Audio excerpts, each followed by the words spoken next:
Nadesh from Rabbit here, your change management expert. We're doing a series of videos, and this is video number 5 of the series about undergoing change and what your transformation journey can look like. The topic we're going to cover today is about how do you deal with results that aren't coming fast enough.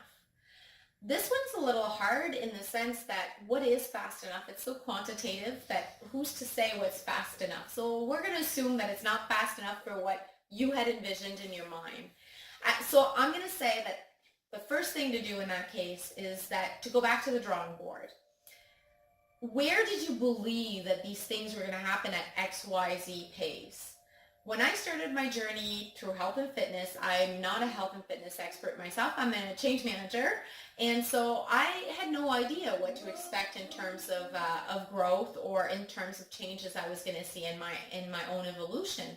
So I relied heavily on the experts. So I would say you find or talk to your trainer and you try to define with them what it is that you can expect. Of course, some things can come and play into that. But if you have that conversation at the front, you're setting your expectations for success. You can't expect to gain the weight that you've gained, let's say, over 30 years in 2 days. That's just not realistic. You can't even expect to lose maybe the weight that you've gained in 30 years in a year. That's even not realistic. So the idea of talking to the experts and seeing what's humanly possible is probably very important when you're at the beginning phases and that you want to set your expectations and you want to set yourself up for success. What happens, and the problem isn't that the results aren't fast enough, it's that when the results don't come at the pace that you expected, you can lose a little bit of steam. And then you can think, this isn't working, let's all give up. The key is to set your expectations at the front. So my tip for today is planning. These expectation discussions, and if you don't have a trainer that you're working with, but I believe most people do, if you don't have one, either get one or start having these discussions with people that know the field, or start looking at some resources online. There's a lot there, and look at people that have a journey similar to yours and try to see what it is that they accomplished in whatever time frame, and try to set your expectations to something similar. But don't forget, if you look at somebody, let's say online or Instagram, and you say, well, this person transformed in a year, to get to the result that they have, you have to do what it is that they did. So unless you know exactly what it is that they did, you can't really base yourself on somebody else either, which goes back to the comparing yourself. That's not possible. So you have to plan, and you have to start off by setting expectations properly, and that's going to avoid disappointment in the future.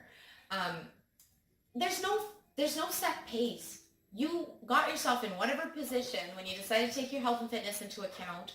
You got yourself in that position over years usually, and you can expect to reverse that in years, and that's okay.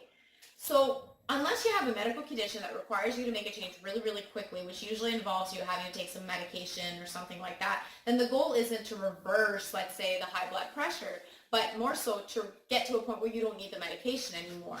So always try to assess what it is that you're expecting to do and what's a logical, time frame that you can bank on, if you may, and then you're setting yourself up for success. So set that conversation right at the front, or at least do your research, and then plan.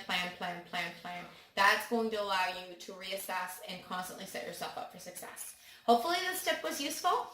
This is the last of this series of 5. And if you have any more questions, never hesitate to drop by my website and you can read some blogs. And also I have a Facebook page. I'm more than happy to chat with you guys there. Nadesh from Rabbit. See ya.